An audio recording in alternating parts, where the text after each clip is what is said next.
अस्सलामुअलैकुम। मोहम्मद अज़हर सिद्दीक़ अपने programme mess views के साथ हाजिर खिदमत है। 24 जुलाई बरोज़ इतवार शाम 7 बजे आप ये प्रोग्राम देख रहे होंगे। मैं क्या कहूँ, ना दुख है ना शर्मिंदगी है, लेकिन चेहरे बेनकाब हो गए। पीडीएम की 13 जमातें जो बड़ी बड़े बोल बोलते थे, आज लोग उन्हें सुनने के लिए तैयार नहीं हैं। यानी कहाँ 5 साल हुकूमत में बेवकूफ़ बनाना था, 2 महीने के अंदर अंदर ही इनके असल चेहरे आ गए, औकात समझ में आ गई लोगों को। आज मैंने सोचा है कुछ तारीख़ी तौर पर कुछ चीज़ें मैं सामने रख दूँ आपके, वो बहुत ज़रूरी हैं। जो ये आज बड़ा चर्चों की बात करते हैं ना कि जनाब हम औरत की इज़्ज़त, और ये मोहतरमा बेनज़ीर भुट्टो साहब के बारे में क्या अल्फाज इस्तेमाल होते थे, क्या चीज़ें होती थी, ज़रा सुन लीजिएगा। कुछ थोड़ा बहुत मैं सोशल मीडिया टीम को कब वो आपके लिए चला दे। मेड इन इंग्लैंड नहीं है ये, तो न जाने कहां से आई है और इसको किसने लाके बैठा दिया है। आज भाई खामोश खामोश भाई खामोश। और मेरे भाई और आज पूरे पाकिस्तान की तबाही और बर्बादी कर रही है ये औरत। फिर मैंने आपको सुन लिया आपने, फिर मैंने आपको ये भी बताया था कि इनका काम है, इन्होंने रिटायर्ड जनरल, रिटायर्ड जज, रिटायर्ड ब्यूरोक्रेट अपनी सियासी जमात में रखे, तो एक माफिया की शक्ल में ये ऑपरेट करते रहे हैं तारीखी तौर। आजकल इनको अदलिया से बड़ी मुसीबत पड़ चुकी है, चूँकि वोट ऑफ नो कॉन्फिडेंस पे फैसला आ गया तो वो तो बड़ी तारीफ़ें हुई। अब जो आइन और कानून की बात पासदारी की बात हो रही है, जो कि पंजाब इनके हाथ से निकल गया है, रिमेंबर इट। और कल राना सनाउल्लाह ने जिस तरह की अल्फाज अदलिया के बारे में दोहराना नहीं चाहता, लेकिन ये रिकॉर्ड रहना चाहिए सेव, ज़रा सुन लीजिएगा। दी गई वो एक ऐसी ही सज़ा है जैसी पहले भी हमारी अदलिया की तारीख में ऐसी सज़ाएं हैं कि जिनको जो है वो अवामी सतह पे नहीं, बार की सतह पे भी और अदलिया की सतह पे भी जो है वो तस्लीम नहीं किया गया। आज तक मैंने किसी वकील को जो है वो जुल्फ़िकार अली भुट्टो का केस जो है वो बतौर दलील, बतौर आर्गूमेंट जो है वो पेश करते हुए मैंने नहीं सुना।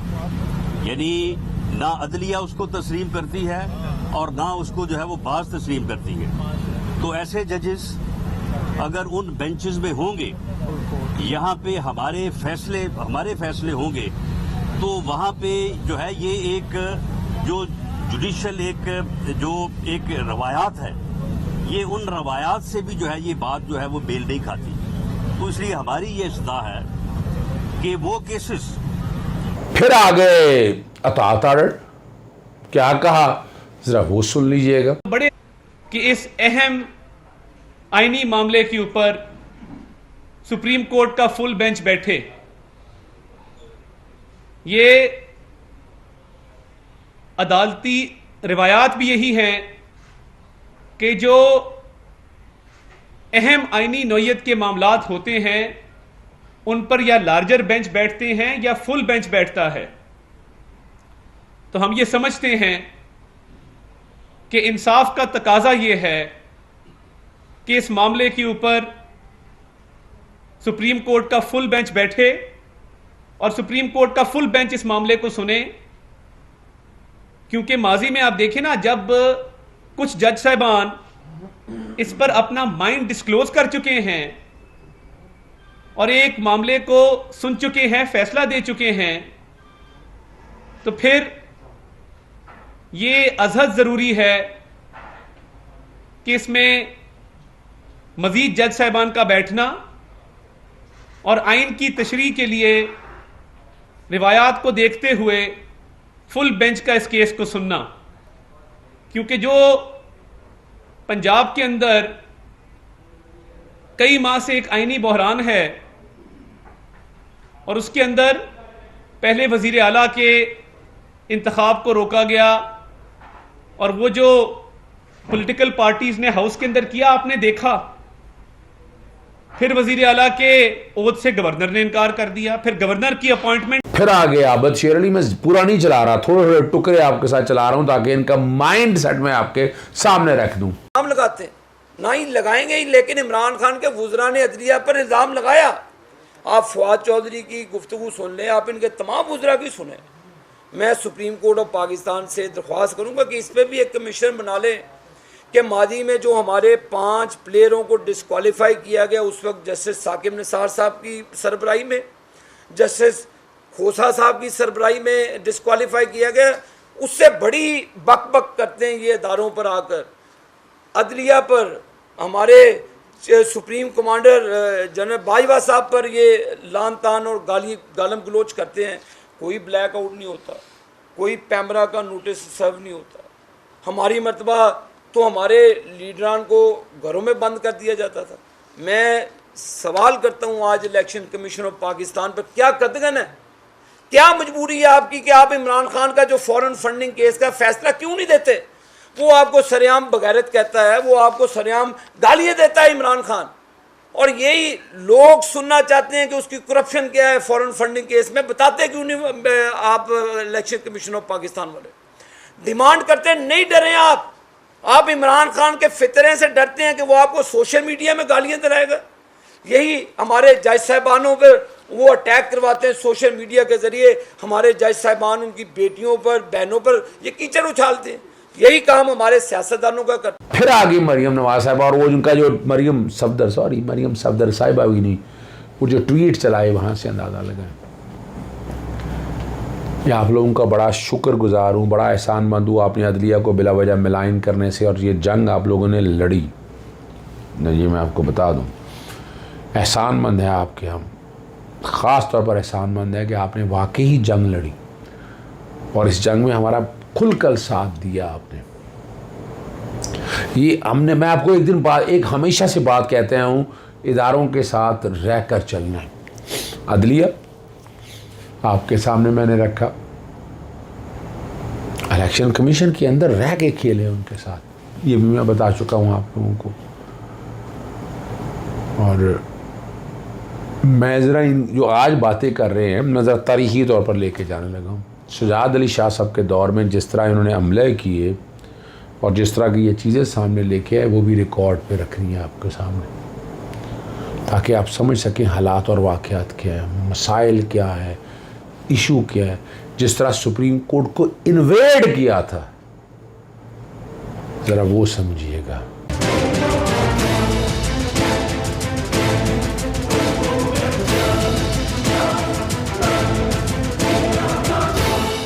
हिसाब लेने वालों, हम तुम्हारा यौम हिसाब बना देंगे। मीठा मीठा हप हप, कड़वा कड़वा थू थू, ये मुहावरा नून लीग पर पूरी तरह सादिक आता है, जिसे आला अदलिया उसी वक्त काबिल इज्जत लगती है जब वो उनके हक में फैसला करे। ऐसा ना हो तो नून लीगी मतवाले अदालतों पर चढ़ दौड़ते हैं।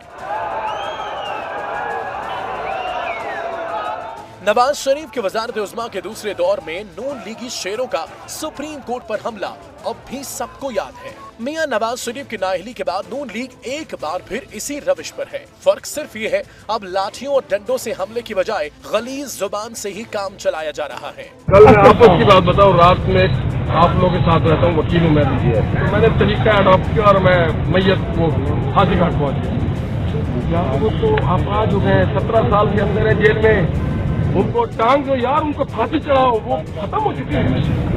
उनसे पूछा ना किया था, तो नहीं चाहिए कि उनके केस सुने, ना कि ये सियासी केस सुन ले। अल्लाह को जवाब देना होगा। सियासी मुबस्सिरीन का कहना है कि इदारों के साथ महाजराई ना तो नून लीग के लिए फायदेमंद होगी और ना इससे जमहूरियत का कुछ भला होगा। आप समझ रहे हैं, जरा वो समझिएगा, आप लोगों के लिए आसानी हो जाएगी। ज़रा देख लीजिएगा किस तरह हमले किए उन्होंने, ज़रा वो कुछ विजुअल्स है मैं आपके सामने रखना चाहता हूँ तारीख़ी तौर पर। फिर जब पनामा के केस जब मामलात में, एवन फील्ड के केस मामले में जब इनका किरदार सामने आया, कभी कतरी खत आ गया, कभी घोड़ों खच्चरों पे पैसे ट्रांसफ़र हो गए, और कुछ चीज़ें मैं चला के मैं आगे लेके चलूँगा, वो मैंने तारीख़ी तौर पर आपको बतानी होती हैं। मरियम क्या कहती थी मेरी सेंट्रल लंदन क्या पूरे पाकिस्तान में, हसन क्या कहता, हुसैन क्या कहता, नवाज शरीफ क्या कहता, जरा वो सुन लीजिएगा। मेरी सेंट्रल लंदन में प्रॉपर्टीज तो दूर की बात है, मेरी पाकिस्तान में भी कोई प्रॉपर्टी नहीं है। मैं अपने वालिद के साथ रहती हूँ और मुझे समझ नहीं आई कि मेरी और मेरी वालदा की और बहन भाइयों की प्रॉपर्टीज ये कहाँ से निकाल के ले आए हैं। ये अगर इस बात को प्रूफ करते हैं तो मैं आप जो भी मैं मानने को तैयार हूँ कि ठीक है कि ये जो बिल्कुल कह रहे हैं सही कह रहे हैं, लेकिन इनकी मुझे जनाब स्पीकर, दुबई और जद्दा की फैक्ट्रियों के हवाले से तमाम रिकॉर्ड और दस्तावेज मौजूद हैं। हुजूर, ये हैं वो जराए और वसाइल जिनसे लंदन के फ्लैट्स खरीदे गए। जनाब speaker, various Swiss and offshore companies. Well, these are things which, comes up every time there is a crisis in Pakistan. These are not new. Why don't people who are actually blaming us for that go to the courts and prove it? But do you know who owns the flat that you're living in? Well, that is not the question right now. Why not? But it's the question I'm asking you. Do you know who owns the flat? Well, it's on a rent. I'm living on a rent basis which comes from every quarter from Pakistan. You're And renting it personally, or the money comes from the Pakistan? money comes from Pakistan. From who? From your father?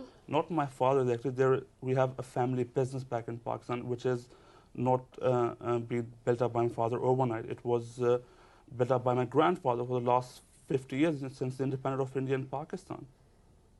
Do you know who owns the flat that you live in? Well, actually, I'm not the right person to. But you live ask there. It doesn't matter. Don't I'm you not know earning. who I'm it's not earning. rented from? I'm just like any other student living with his parents.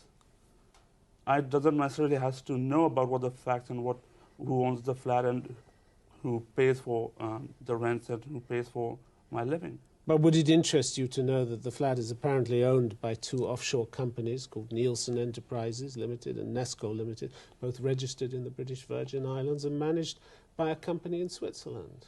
I've got nothing to say about it. I'm absolutely ignorant. What can I say? मैं इस बात को तस्लीम करता हूँ कि अल्हम्दुलिल्लाह पाक लेन के ऊपर जो अपार्टमेंट्स हैं वो अल्हम्दुलिल्लाह हमारे हैं और वो एक ट्रस्ट के तहत हैं और उनको होल्ड करनी है इस वक्त मरियम नवाज शरीफ मेरी हमशीरा जो है। आपने ये सारी बातें सुन ली, यहाँ से अब किरदार आपके सामने आ गया। अब मैं आखिर में आपको लेके चलता हूँ निहाल हाशमी ने क्या लफ्ज़ इस्तेमाल किए थे अदालत, और फिर तौहीन अदालत में सज़ा हुई और अपनी सीट छोड़नी पड़ी। तलाल चौधरी ने क्या कहा और दानियाल शॉर्ट है मुख्तसरन से, ज़रा वो सुन लीजिएगा। और सुन लो, जो हिसाब हमसे ले रहे हो वो तो नवाज शरीफ का बेटा है। हम नवाज शरीफ के कारकुन हैं।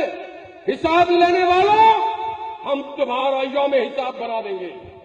जिन्होंने भी हिसाब लिया है और जो ले रहे हैं, कान खोल के सुन लो, हमने छोड़ना नहीं तुमको। आज हाजिर सर्विस हो, कल रिटायर हो जाओगे। तुम्हारे बच्चों के लिए, तुम्हारे खानदान के लिए पाकिस्तान की जमीन तंग कर देंगे हम। तुमने पाकिस्तान के बाज़मीन बाकेदार नवाज शरीफ का जिंदा रहना तंग कर रहे हो।